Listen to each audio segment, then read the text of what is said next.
Good afternoon from India. My name is Munish Gupta and I am the president of the Foreign Correspondents Club of South Asia, also known as FCC South Asia. Welcome to the UN Food Systems Summit media briefing for the Asia Pacific, hosted by FCC South Asia on our virtual platform today, the 30th of June. This event is being streamed live on FCC South Asia website and on our Facebook, YouTube, Twitter, social media handles. At the end of the briefing, you're welcome to please share your questions through FCC Facebook and YouTube pages. They will be put up by the UN team to the moderator for the panelists. Thank you for joining us. I particularly thank all my media friends who are here today. Today's briefing is about an important global event convened by the United Nations. Moderating the panel today will be Dr. Martin Frick. He is the Deputy to the UN Secretary General Special Envoy for the Food Systems Summit 2021. He previously served as the Senior Director of UN Climate Change, where he was overseeing the implementation of the Paris Agreement and the Secretariat's climate action work. He has also previously served as Director for Climate Change at the UN's Food and Agricultural Organization. Over to you, Dr. Martin Frick. Monish, thank you very much. It's a pleasure to be here, and we have a full program for today. Before we go into it, let me just briefly give you a little bit of a housekeeping. After this, I will be asking our distinguished panelists just to do a short introduction on the topic from themselves. Journalists who are here are requested, please, to identify themselves in the questions and also the media outlet they are with. And in the interest of time, I would ask both journalists and our panelists who are answering to keep the questions and the answers short and succinct. Let me give you maybe 2-3 minutes introduction of what this Food Systems Summit is. There were food summits on the level of heads of states and government before with the United Nations, but this is the first time that we speak about food as a system. And that's for a very good reason, because if you look at food from a justice and equity point, one of the absurdities we are living with is that more than 80% of the world's poorest who don't have access to enough food, who are starving, are actually food producers. So those who are sitting at the source are suffering most. And they're suffering also under the impact of climate change, where on the other side, our food systems is more than 1/3 of the problem. If you add to the about 22% that agriculture emits, also the waste of food, which is enormous, and our habits, the packaging, the transport of food, then food is the one sector that is contributing most to climate change. It is also our food production, which is the biggest user of fresh water. It's the biggest driver of deforestation. It's the biggest killer of biodiversity. So on the one side, our food systems are not just and not equal. And if you consider that 3 billion people, almost half of the world population, cannot afford healthy and nutritious food, and you see the current COVID pandemic and what that actually means if people are weak and not healthy because they're not getting enough nutritious food, then you see the magnitude of the problem. On the other side, if you consider the Paris Agreement and our collective goal of keeping global warming well below 1.5 degrees, then it is obvious that our food systems have to be a part of that.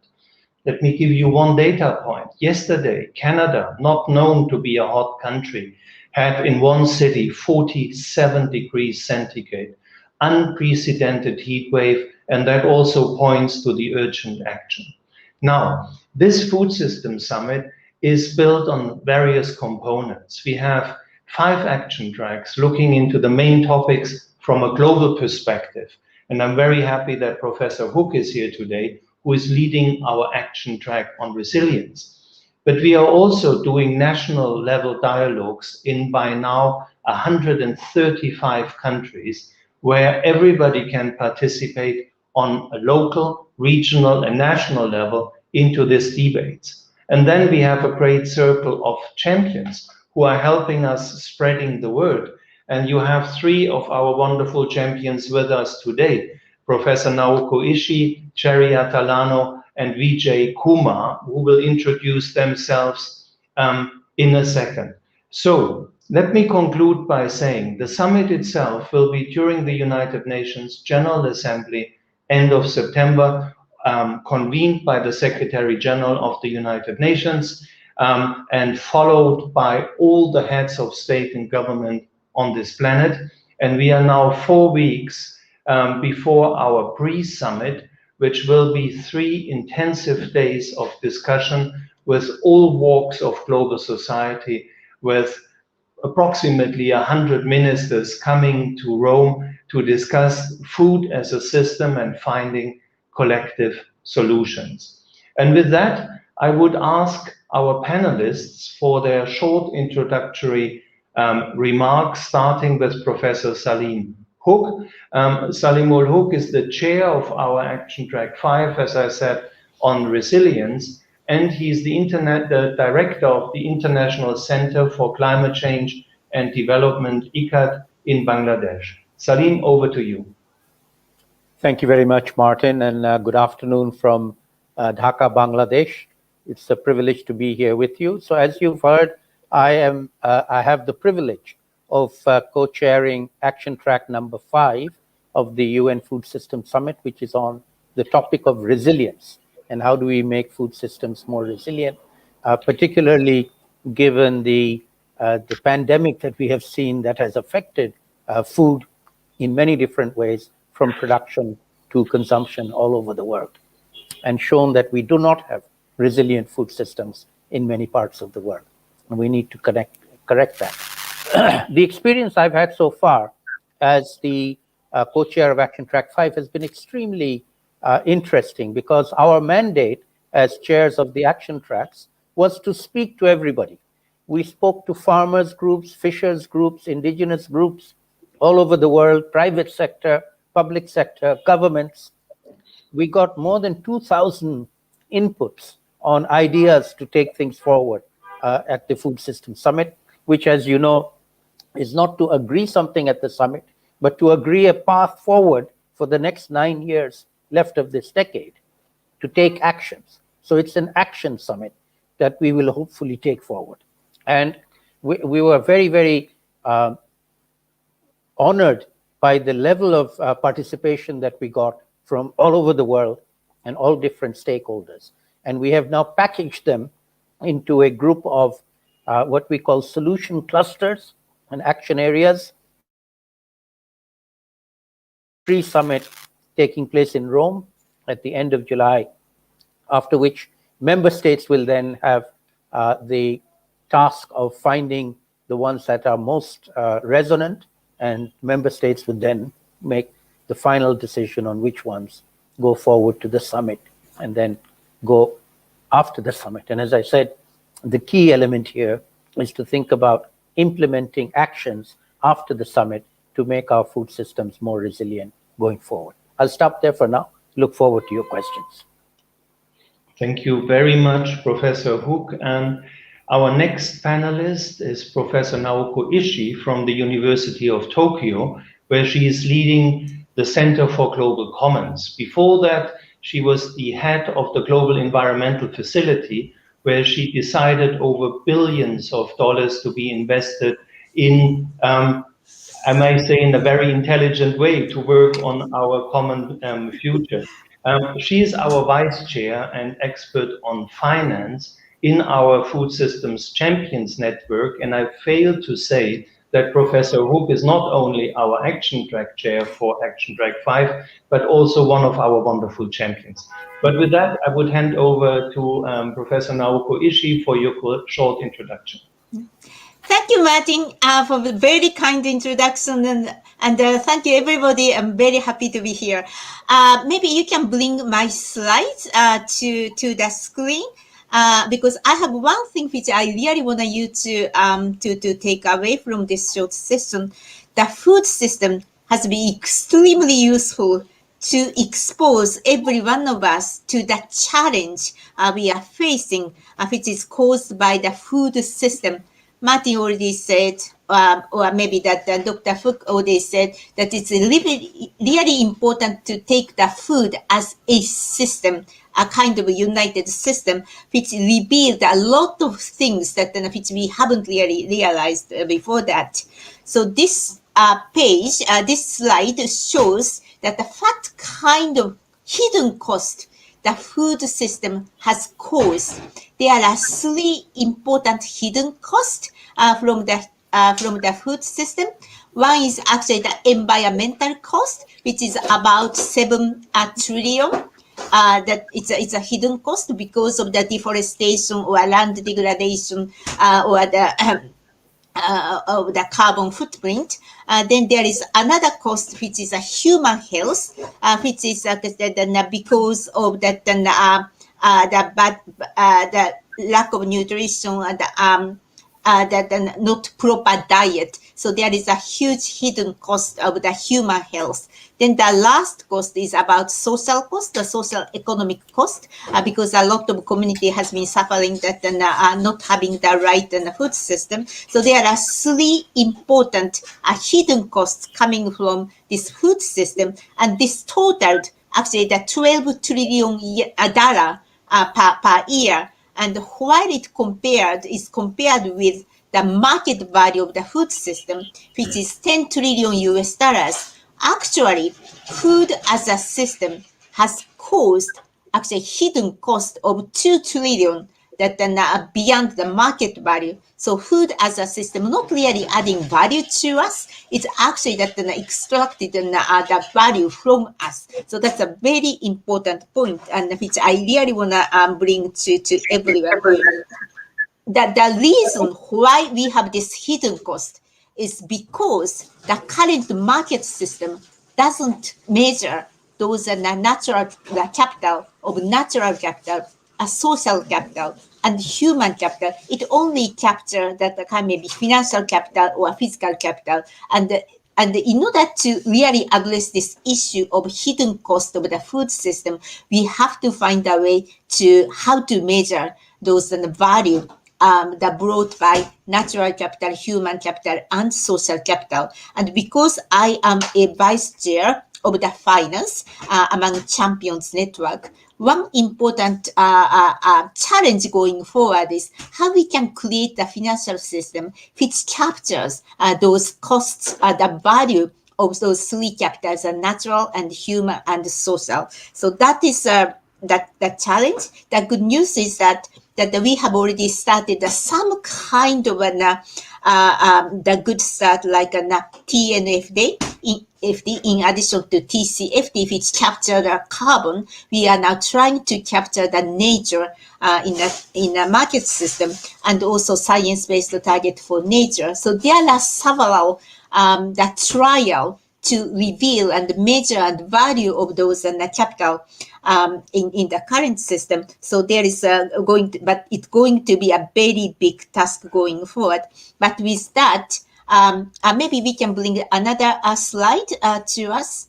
It may take a little bit of time, but then if we are able to, if we were able to transform the current food system toward a much more regenerative, nature positive system, it also brings a lot of investment and business opportunities. It says 5-6 trillion per year, so that with some kind of investment, it also brings the business and investment opportunity to us. On top of that, maybe the last slide, that there are the few actions to be maybe few transition we can bring. But the top of the action plan is that how we can bring the right information to the consumer and the investors, which will bring those will have an impact of the entire value chain through demand side to the system. So that is actually the one way of addressing this challenge as a food system. Let me stop here, and then I will be very happy to come back to the discussion. Thank you. Thank you, Martin, and thank you, everybody. Naoko, thank you so much. And these are staggering numbers, that a global system produces 10 trillion value, but 12 trillion in hidden costs and environmental costs, but also too often in health costs, in people suffering. Food should be medicine, but food as we have it obviously makes us ill. Our next panelist is Cherry Attilano. She is also a food system champion and an UN nutrition ambassador. Cherry is from the Philippines, where she runs Agria. And your job title is a proud one. It says founding farmer and president. Cherry, over to you to explain what Agria is and your take on the UN Food System Summit. Thank you very much, Dr. Martin Frick, for organizing this and for moderating. So for Agrea, we've been working with 30,000 smallholder farmers in the Philippines. And of course, I'm a UN Food Systems champion, acting in the leadership team of Action Track 1, ensuring safe and nutritious food for everyone. In the Philippine context, I'm also the advisor of our convener, to design our UN food systems in a country level, not only in the dialogue, but also beyond the dialogue. So where am I in the situations of the food systems? I think I'm representing the youth, the women, the smallholder farmers, and at the same time, the small medium enterprises. What we've been doing so far since the launch of the food systems, especially on the champions, I've been witnessing a lot of youth who are actually doing independent dialogues. In the gateway, it seems that even in our social media, it seems that the youth are such backbone in communicating what we do in the UN food systems. Another one, in all the course of the dialogues that I've been involved for several months now, I've seen the fact that smallholder farmers are becoming indispensable in this process. More so, the family farmers, those in the family farms, not only in Asia, but also in Africa, across actually the world, that they're becoming more valuable to bring nutritious food on every table, especially that our producers are also major consumers of our food, but somehow they're left behind. But I'm so happy that because of this UN Food Systems champion, they're giving a seat, and I know a third of our group in the champions and also even in the leadership of different action tracks are actually smallholder farmers, civil society organizations, and youth groups. And lastly, I want to discuss about the involvement of women. Several consultations have been happening, not only here in the local level, for example, in Southeast Asia, but also in the global context. The importance of women, they're now not becoming not just a segment of priority, but this food system summit is really putting women as the center and a critical mass for solutions making. So I'm ready to attend to some questions later on, Dr. Frick. Thank you. Jerry, thank you so much. And it's so important to get also the producers' viewpoint into our summit. Vijay Kumar, our next panelist, is representing the producers in the Champions Network, and he is running the Farmers Empowerment Corporation in India. Vijay, the floor is you to present Ritu Sadikara Samsta to us and also your role in the UN Food Systems Summit. Over to you, Vijay. Thank you, Martin. And it was great hearing the panelists because you have made my task easy. Can my presentation be loaded, please?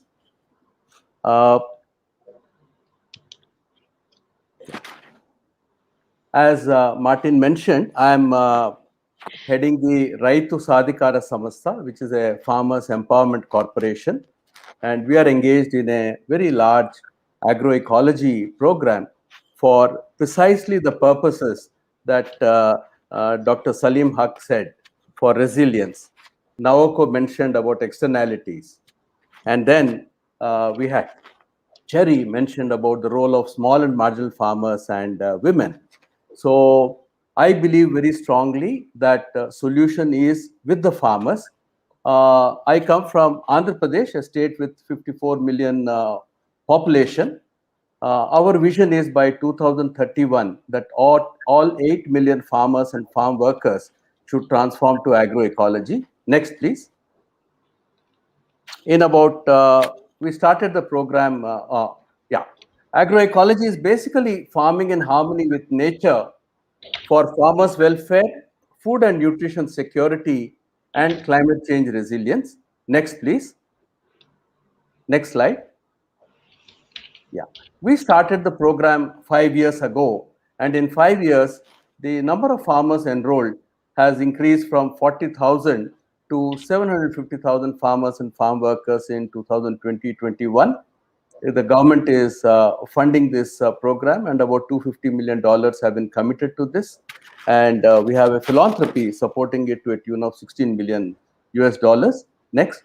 The results for these farmers have been very positive, both in terms of decrease in the cost of cultivation. The yield differences are marginal. In fact, natural farming gives higher yields, and 86% farmers in Andhra Pradesh are small and marginal farmers. So it's a question of food security for farmers and farm workers as much as for the consumers. So extra production actually increases food security for themselves. And there's a significant increase in net income for the farmers. In addition, they have reported better health, better biodiversity, and better resilience to floods and prolonged dry spells. Next, please. Next slide. Yeah. In our program, the women self-help groups, they play a very important role. We have more than 100,000 women self-help groups who play a very active role in planning for the program, learning, working together, financing the program. So this is our basic strength, the agency of women, and that has enabled this transformation to happen in such a small pace of time. Next, please. Next. Yeah. So we have other, vital element in our program is the role of farmer heroes. You can see the champion farmer, woman hero. She trains other farmers. So we believe in farmer to farmer knowledge dissemination. We believe that farmers are best trainers, farmers are the best scientists, and therefore they have a very major role to play in this program. Next one, please. Yeah. So agroecology does take time. So there is a farmer's journey. It takes about 3 to 5 years for a farmer to completely transform to natural farming. And for a whole village, it can take 5 to 8 years. So therefore, what is critical is how do you provide hand-holding support for such a long time. And just to conclude, the participation in the UN Food System Summit and sharing our experiences and listening to farmers' organizations from other countries has been very, very beneficial. I've learned a lot. We have hosted independent dialogues and every of the producers. And the consensus was that farming in harmony with nature is the best connected answer to all the problems. And also, health and nutrition depends on how well the soil is managed and how well the food is produced. Thank you very much. I'll conclude here. Thank you. Apologies. Thank you very much indeed, Vijay, for your remarks. You mentioned that farmer to farmer is the best way to communicate, and that points to really an issue which is not an easy one. If you do, as we say we do, a people summit, an action summit, how do you go to the individual organization, to the farmers, to the producers on the ground? And that's one question I would like to ask to Professor Hook as an action track chair. How do you do that? How do you get the voices from the ground in this process? What's your experience with this very tall ask, as we are relevant to almost 8 billion people on this planet? Salim, over to you. Thank you very much, Martin. That is the big challenge for all of us in this food system summit architecture that we've just described. So I think I would say three things. Firstly, from the action track side, we have been talking to many, many different groups and people, stakeholders, and you just heard from a few of them. And we've been collating ideas and inputs from them. And as I mentioned earlier, more than 2,000 ideas have come to us, which we have put into various buckets and try to put them under various headings so that we could form coalitions to take them forward. So the idea is that we'll have coalitions of actors, including national governments, local governments, private sector, farmers in particular, who would align themselves with certain of these solution clusters and take them forward at the pre-summit and then to the summit, and most importantly, beyond the summit. At the same time, we also have a whole series of national dialogues, as you mentioned in your opening remarks, where countries are carrying out these discussions at the national level across different stakeholders within government and outside government. And so we hope that the global discussions will synchronize with national ones at the national level and come together in this call for action and activities with coalitions of actors that will continue beyond the summit itself. Apologies for my sore throat. Thank you. Thank you very much, Salim. I would suggest I'm not calling upon you, and if you raise your hand, we're happy to give you the floor, and thank you for being with us despite your sore throat. I would have a question to Jerry Atalano. Young people are crucial in developing solutions for the future. Now, food systems is something that experts have been talking about for many years.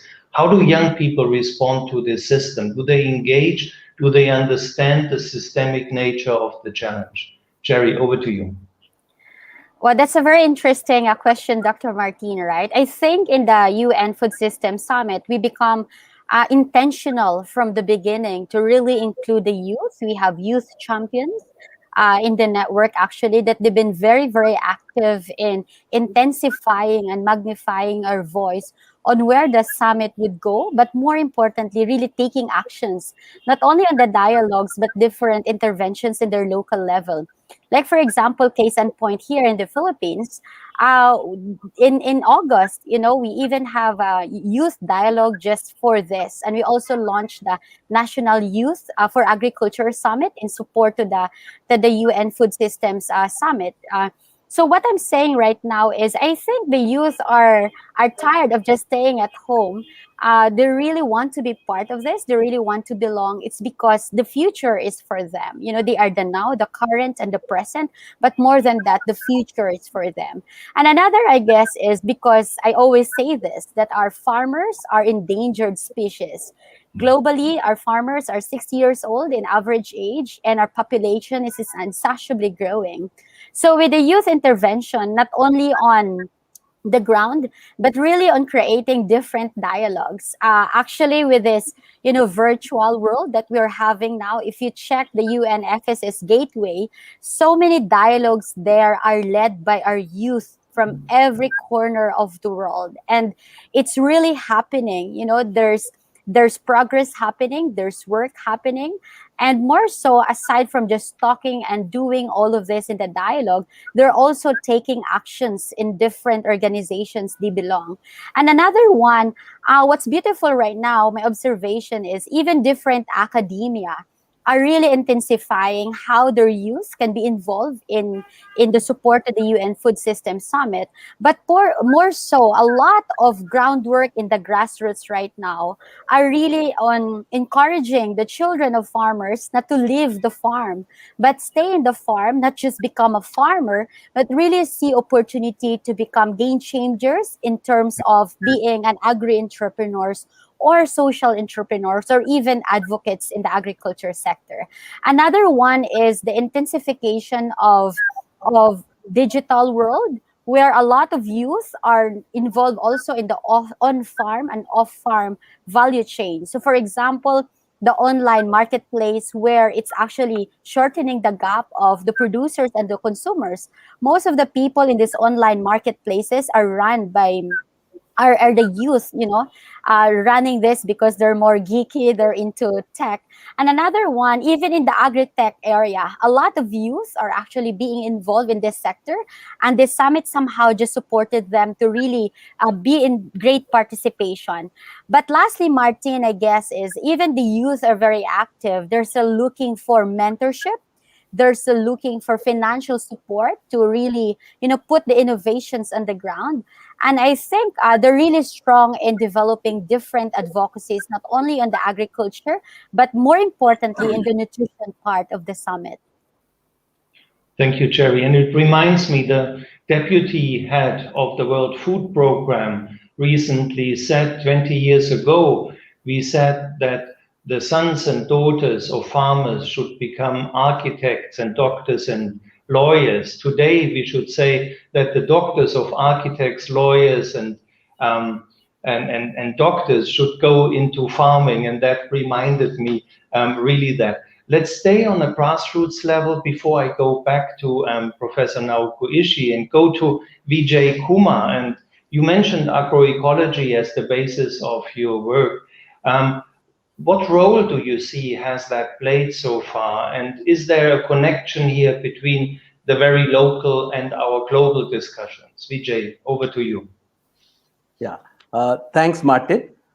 In all the dialogues I have had, 3 independent dialogues and also the national dialogue, the participants were unanimously of the view that agroecology is the future of agriculture because it meets the objectives of farmers' welfare, more incomes in the hands of farmers, less risk in the context of climate change, and in our case, especially reduces dependence on monsoons.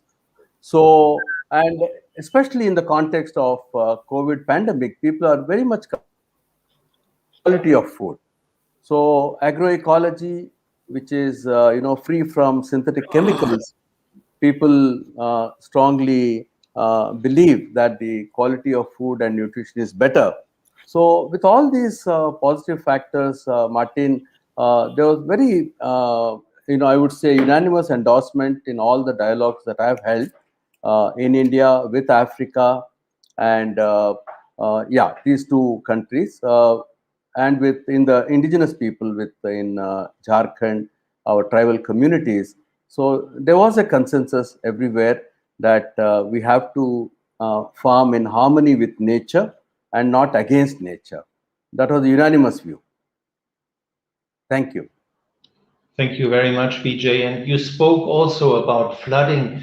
There was a question from Bhishma Patel coming in, asking exactly that, about farming possibilities and food security also during times of flooding.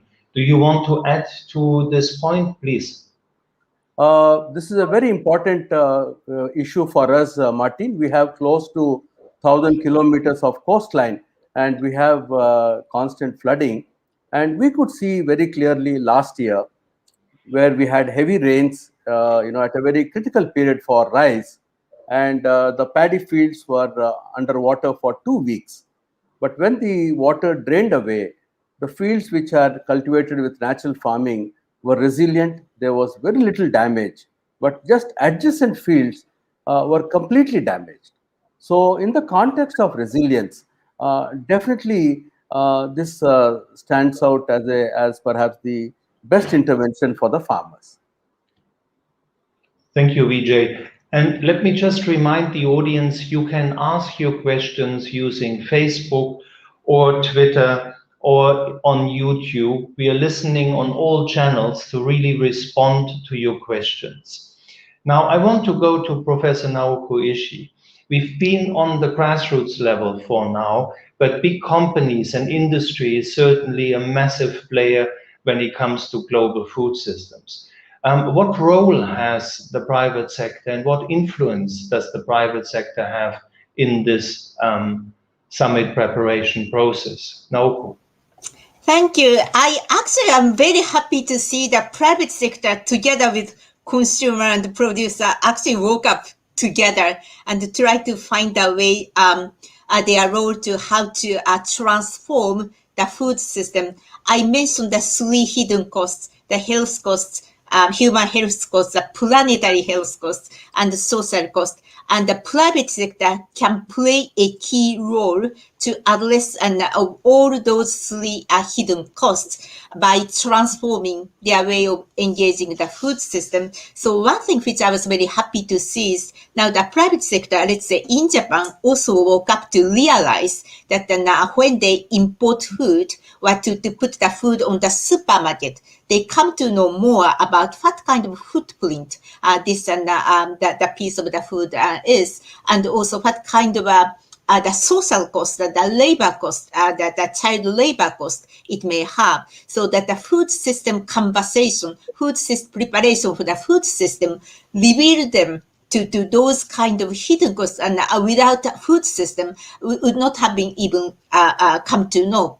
So that they are now together to find out what would be the best way to address those the hidden cost by either demanding more information through the supply chain and demanding more to actually the producer and the tracers and then traders along the value chain, and also educate the consumers to ask that then more information, so that together we can transform the food system from smallholder farmers to the tracers and then the producers and the traders and the consumers, and together that we can really transform the food system.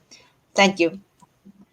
Thank you very much, Naoko. And we have been engaging with the private sector in the summit via the organizations. So just to clarify, there are no individual companies in the preparation process, but it's associations of industry as it's associations of producers or civil society in an equal process. Now here's a question from Elizabeth Puranam from Al Jazeera, who is asking about our food habits. And Naoko, you just spoke to the consumers and the need to educate them, and the water footprint of our food choices. And related to that, how much will cutting down of meat consumption be on the agenda on the Food System Summit next month?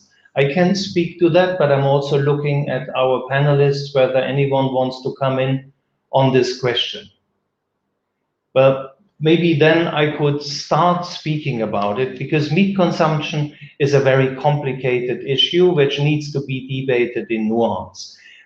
If you look at some places of the world, like sub-Saharan Africa, we actually have not enough animal protein.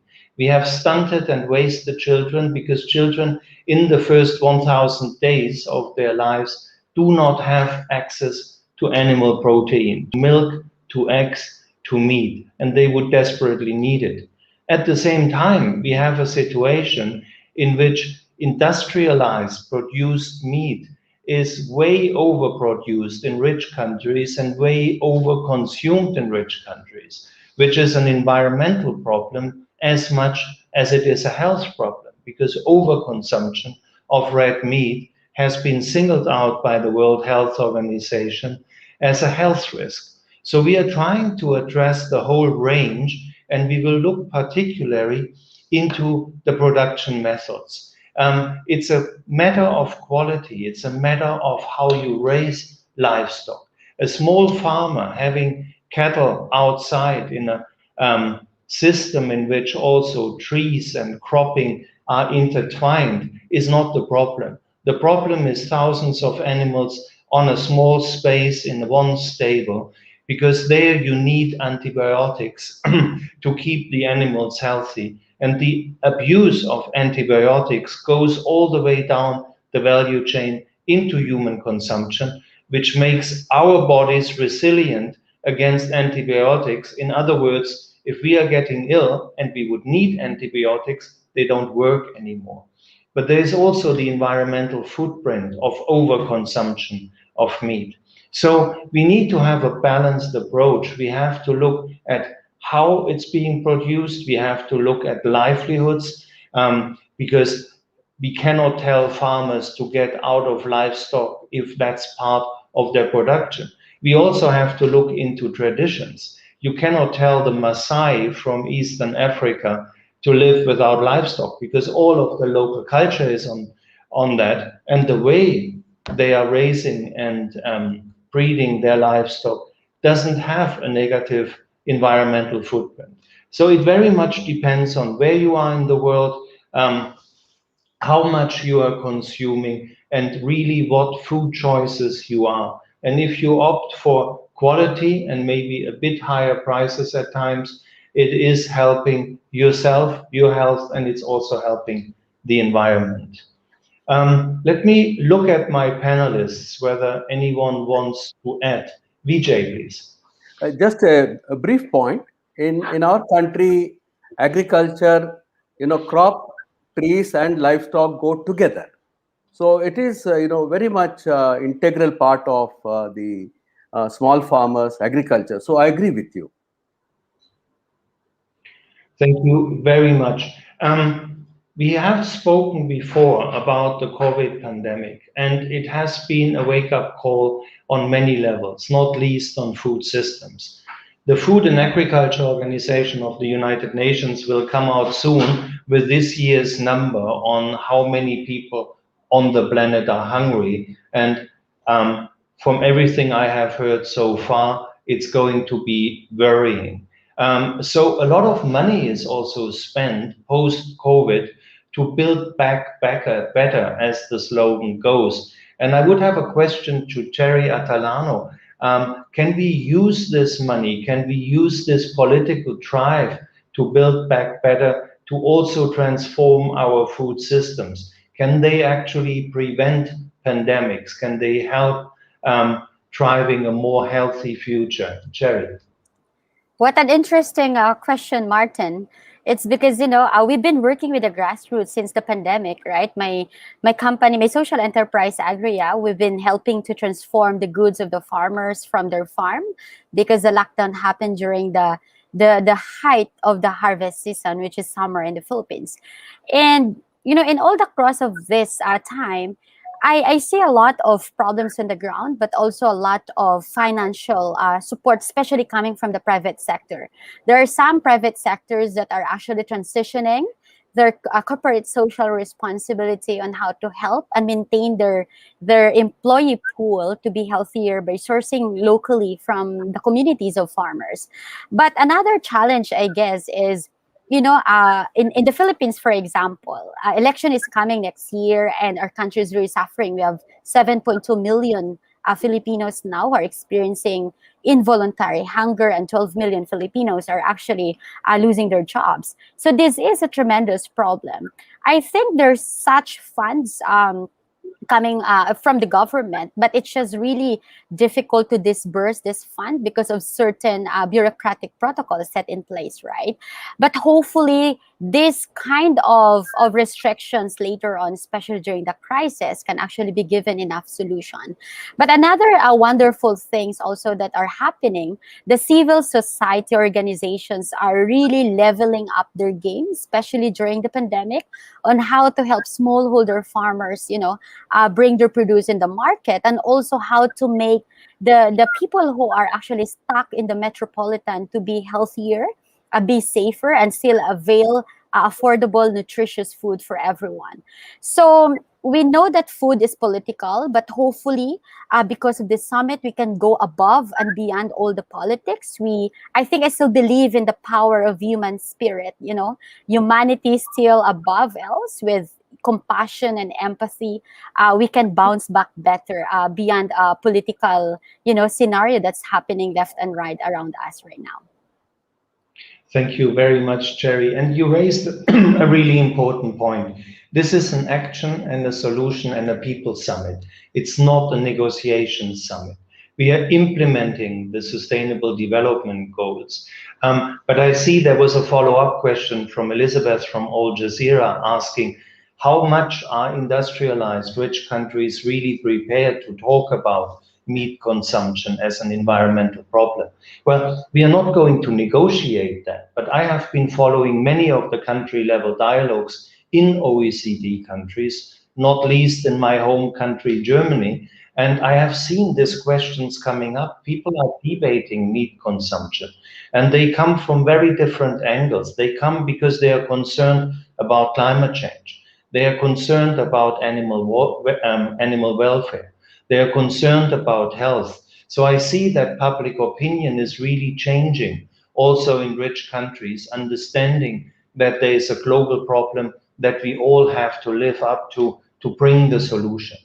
Now, I'm very happy to hand the microphone, the virtual microphone, to Munish Gupta, our host, who also wants to ask a question. Munish, please. Well, thank you, Martin. It's been a wonderful dialogue and great to listen to all of you. I have some very general questions to be put to you, and I'm sure that the people listening, and there's a lot of people listening beyond journalists here. So, we've been hit by the pandemic for now 15 months. What are the challenges, compulsions, and change of action thoughts that have happened in the last 15 months leading up to the summit? That would be my first question. And one of the aims of the summit was to deliver progress, tangible progress on the 17 SDGs through a food system approach.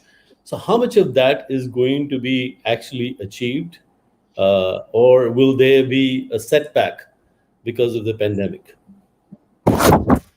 Well, thank you very much, Munish. Two questions. So the challenges of COVID in the preparation of the summit, and I think there are 2 points to it. It is, how do you organize a summit in terms of a pandemic? And to this day, I haven't even met everybody from my own team in person. So that was more than interesting, but also an incredible opportunity, because normally you would plan for a meeting 3 months in advance and people would fly in.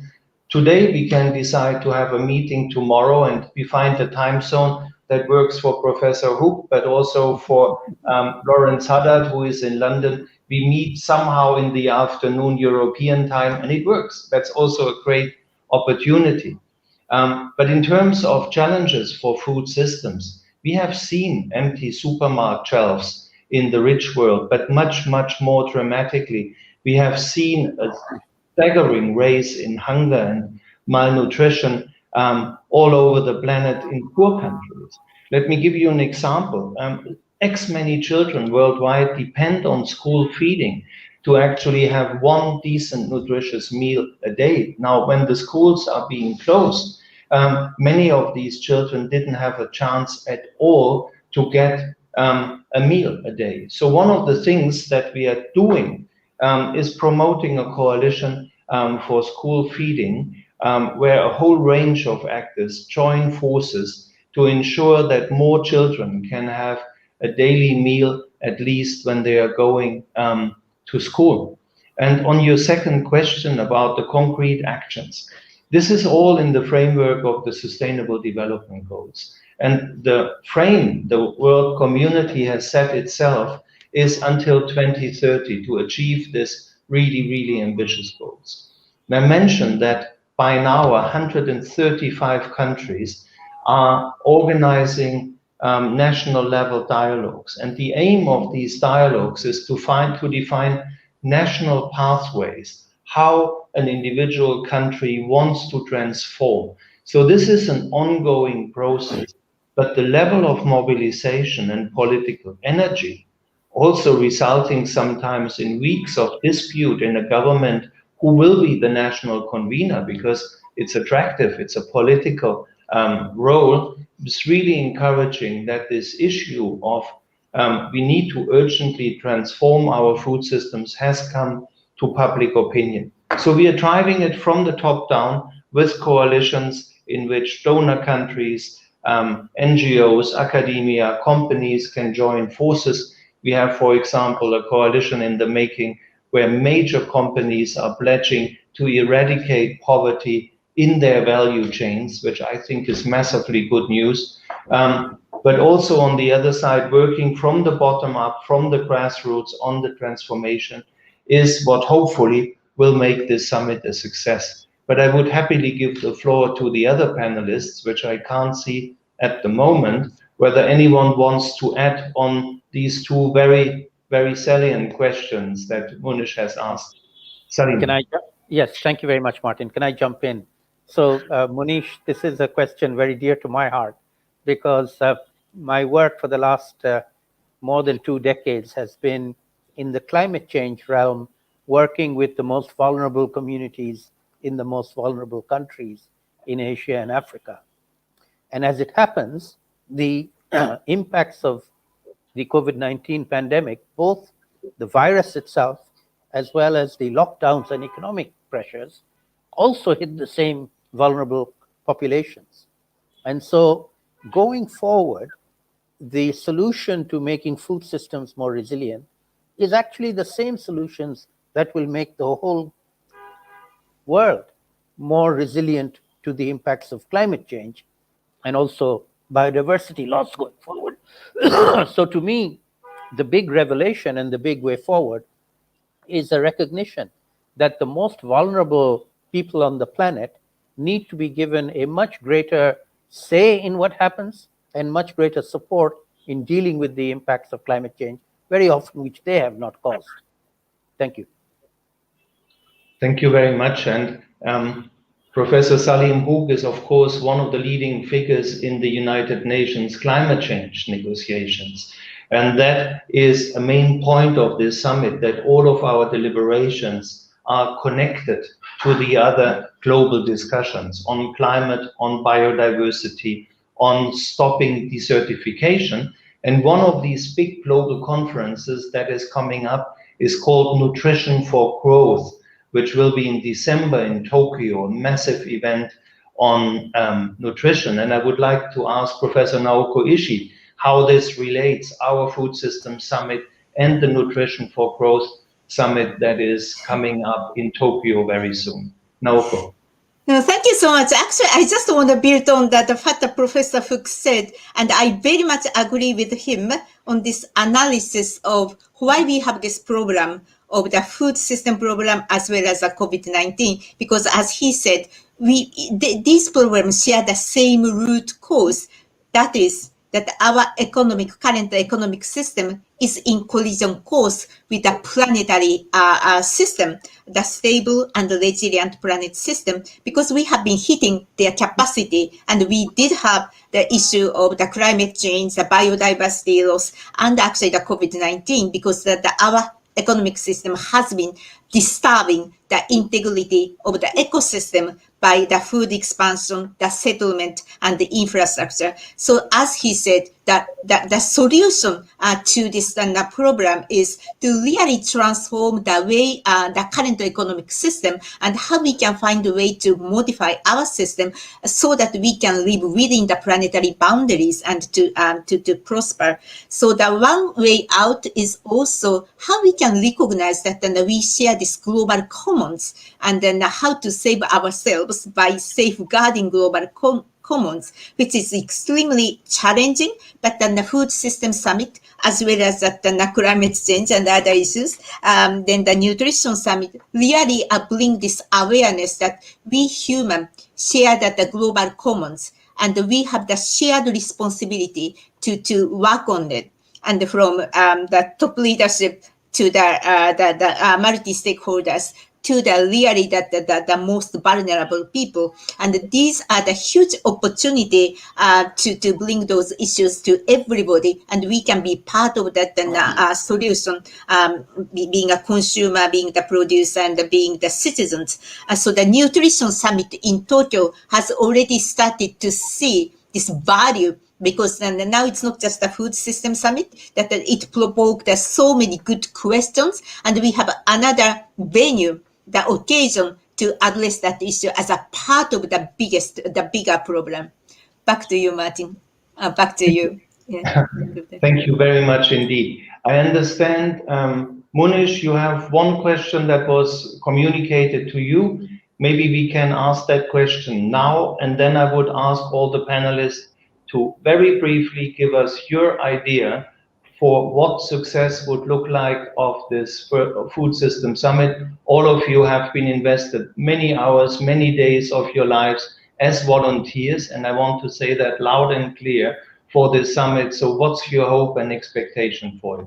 But before, we have Munish asking one more question. I was sent a question by the United News of India, UNI, which is a wire service, and they said, look, there's enough food in the world to go around, and people need not die hungry or go hungry. What is the Food System Summit going to do to address this issue of how do you ensure equitable distribution of food that already exists? There's another issue of production, etc., preservation, but there's enough food to go around. Are we going to address that issue? Absolutely. Salim, you want to answer, please? Well, I'm happy to have you answer as well, but again, this is very dear to my heart. And in Action Track 5 on resilience, one of the solution clusters that we are the champions for and are taking forward is to look at food as a human right, not just as a commodity. You're quite right. Everybody on the planet needs to be able to get access to decent food, safe food, nutritious food as a matter of right. And there's more than enough food to deliver that. We're just not geared to doing that.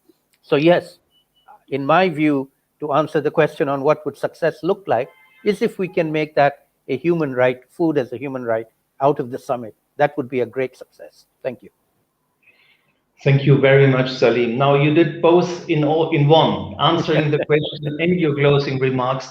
I just have to add that an entire work stream looks into livelihoods because people need decent incomes. And when you have enough income, you have also access to food. Because the question is spot on. There is enough food on the planet. It's a question of distribution and fairness and supporting the poorest and sharing the revenues in a much better and fairer way.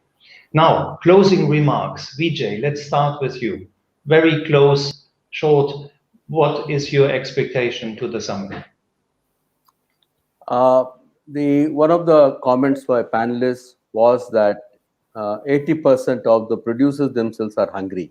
So I would expect that the changes that we bring in the food production system, move into nature-based production system or agroecology, will ensure that farmers, 86% of whom are small and marginal farmers, produce and consume nutritious food, and they also supply nutritious food to others and are resilient to climate change. And finally, I think there's a great urgency to all these actions because climate change is accelerating, and so the pace of actions cannot lag behind the pace of climate change. Thank you. Thank you very much. And it really is a call to transform those who are most in need to an army of practitioners and activists who can really help to counter this global crisis. And that's a beautiful vision. Thank you for that. Cherry, your expectation of the Food System Summit, what would you hope for? What I hope for the future of Food Systems Summit is it needs to be a country food systems transformation, like more than 100 countries actually signed up for a dialogue. But I really want to see that it's implemented in the country level beyond the summit, right? Because that's our goal. And second one, more and more young people are actually to be involved, not only on dialogues, but really on implementation. And hopefully, women are really giving enough, equity in this entire transformation. And lastly, I guess, Martin, I totally agree that food should be a human right? And also, we need to emphasize the sacredness and sanctity of food, that it also go cut across humanity, that we don't leave no one behind after this summit. Thank you. Thank you very much, Cherry. I would interrupt for a second because there is one last second question coming in, and that question is, farmers are protesting in India. How do you see this kind of protest? Is food surplus a problem? Anyone wants to answer this question? Vijay. I think the farmers' distress is acute. There's no doubt about it. And so the fact that agriculture is not profitable. So how do you make, it's again part of the bigger question because the farmers' distress is also because of the external inputs that go into cultivation. So I think we need to transform the food production system so that farmers' costs come down, farmers' resilience increases, and therefore there is greater cash income, greater income for the farmers. Thank you. Vijay, thank you so much. We are at time. I would like to give a couple of seconds to Naoko for your closing remarks and hand over to Monish to close us off. Naoko. Okay, my expectation of the food system is that we all wake up and to realize that we have a global shared responsibility to safeguard global commons, which does include the food system. And as the consumer, the investor, and as a global citizens, that is it. We are all in together. Naoko, thank you so much. And with my many thanks to the panelists and to our great host, Munish Gupta, I hand over to you, Munish, to close this session. Well, thank you, Martin, and thank you all the panelists. I have enjoyed the discussion. It's good to know what are the objectives and how do you all see what can be done and how it can be achieved at the Food System Summit. I think it's a very important summit leading up to the 2030 agenda. I want to conclude by saying that COVID-19, to us in the media as well as anyone in the world, has taught us a few things. And I would highlight Dr. Tedros' remarks the other day when I was, I think, in the context of Africa Summit, Africa Day. And he said that, look, we must realize that we should give up now on conflicts and confrontations. And this should start the era of cooperation and collaboration. And I would heartily welcome and repeat what Naoko just said, that we must work towards shared prosperity. So thank you very much. I look forward to having you guys again after your pre-summit or maybe before the summit itself. And what a lovely discussion, and keep up the good work. Thank you. And we'll close this broadcast now. Thank you. Thank you.